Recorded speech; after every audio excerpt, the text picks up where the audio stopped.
Greetings! Anton here with a bit of a more talky devlog this week. I have been super busy working on things more along the lines of the sort of managerial planning concept and sort of training side of things for the game. And you might be like, what now? But basically, I have been working to try to scale some of the environment and level focused production side of the game, doing the process of searching for, doing art tests with, and hiring up contractors to work on environment content for the game. 4 of them actually, over the past couple weeks. 2 who are going to be dedicated to what's called structure work, specifically working on buildings, their layouts, their floor plans, and then all of the sort of technical geometry and collision. And then 2 folks who are going to be making props for said environments, some of them static and a whole bunch of them destructible, which I'm super excited about. The reason basically that I finally decided to sort of rip off the Band-Aid and find folks to build a more structured pipeline for producing this sort of content is that I oftentimes, over the production of the whole game, have sort of seesawed back and forth between working on features, working on interactive object content, and then wanting to make a new environment, either for a mode or to expand a mode or a sandbox scene, and sort of like running aground, just doing production work on that sort of stuff, which oftentimes means that I sort of like mentally and inertia wise sort of lose my place in terms of what I was working on and excited. Any of you who've been watching the devlogs for the past 5 years can see this happen a whole bunch of times. Anton gets distracted in one direction and then back in the other again. It's the same reason why I showed up off that Sitrep scene. I don't even know how long ago at this point. Still not in the game. So what that basically means is that I'm trying to essentially expand elements of my production process to specialists who can sort of make phases of that content and then deliver that content and data sets to me in a way that I can really efficiently do the finishing work and the sort of Unity side stuff and the light mapping and the material application and design that I really enjoy, while having the sort of bare bone assets constructed for me. So I'm super excited about that. It's all the more important, and it's been very, very difficult to find the right people to do the structure work for the game, because H3 has some very, very specific requirements for its environments that makes producing them very challenging.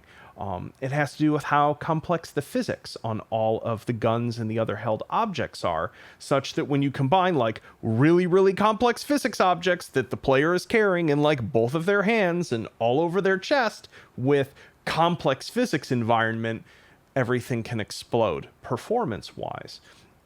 And so those structures have to be built in this very meticulous, very optimized way, pretty much entirely out of what's called primitive colliders, which ends up influencing the way that you actually design the buildings themselves.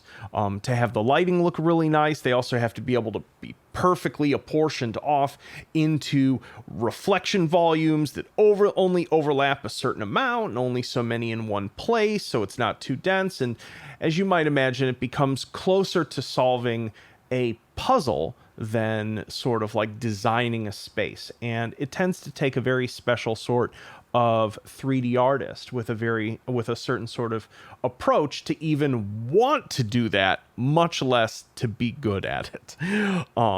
Sort of thing. So it has taken me a while to find the right people to do that, and frankly put, for me to even be in the mindset to try to train someone to do that better and faster.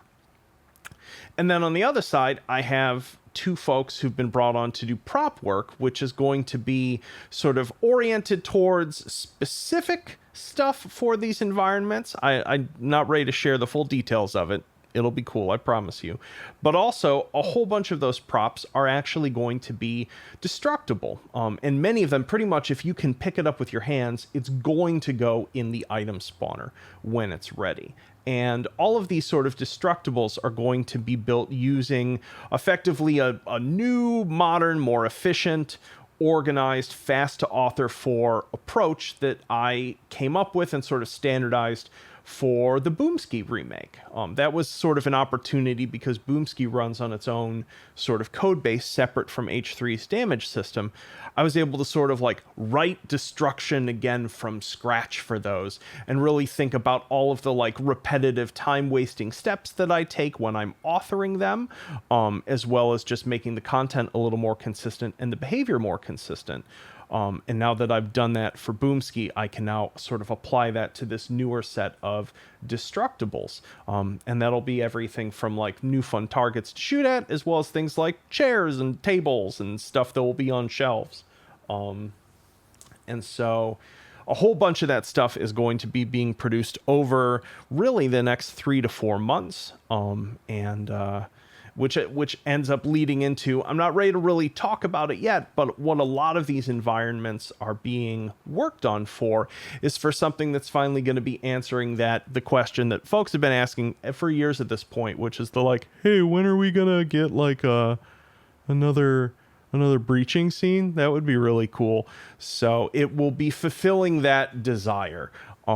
Sort of thing. And what's really nice is because everything is being built in this fairly modular way, it's going to lower the amount of effort that it's going to take me to spool out new environments across H3. So whether that's a new sandbox scene or whether it's a new environment for Taken Hold, I will have this internal bank of content to draw for, sort of made about 70% of the way. And then I can sort of place that into a context of a whole environment or a level and finish it and configure it and sort of build the environment into it. And I've never really had that before, and especially not authored in one consistent way. I've just sort of always had this rolling idiosyncratic group of content. Anyone who's tinkered with H3's content knows that almost every scene is built in a different way, oftentimes different lighting models. And things like that. So this has me excited because it means that I'm finally getting certain sorts of content efficient to author and put into the game. And I've got some wonderful contractors to work with, and their work is already looking gorgeous. And I'm excited to share it when it's a little bit further along. So yeah, so that's the big thing that has really been stealing my attention for the past couple weeks, has been getting these new folk up and running and working on the game and getting back into the swing of managing people and having spreadsheets that instead of being filled with like fun ballistics numbers are filled with like line items and dates and like this is done and this needs to be done and things like that. So it's a little on the eating your broccoli side of things, but the output of it is going to be exciting.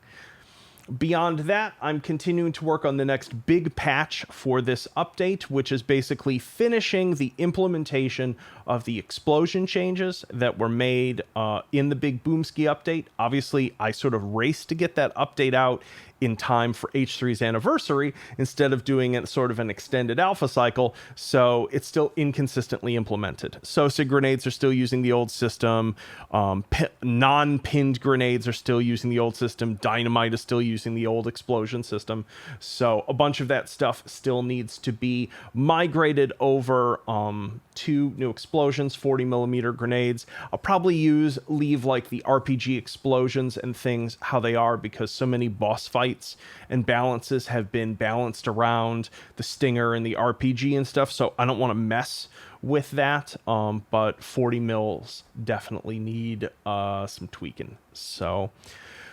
that's about it. So basically the goal is to have another big patch next week. It'll come along with another new toy or two for you folks. And yeah, and I'll just continue to keep you posted with as some of the longer term things, like the new Take and Hold level, the sort of converted Winter Wasteland, as that comes along. There's a lot of very grueling work going on in that scene. It's not fun, so I do just a little bit of it at a time, but it is progressing. But yeah, so well, enough of a ramble. I will see you all next week. Peace.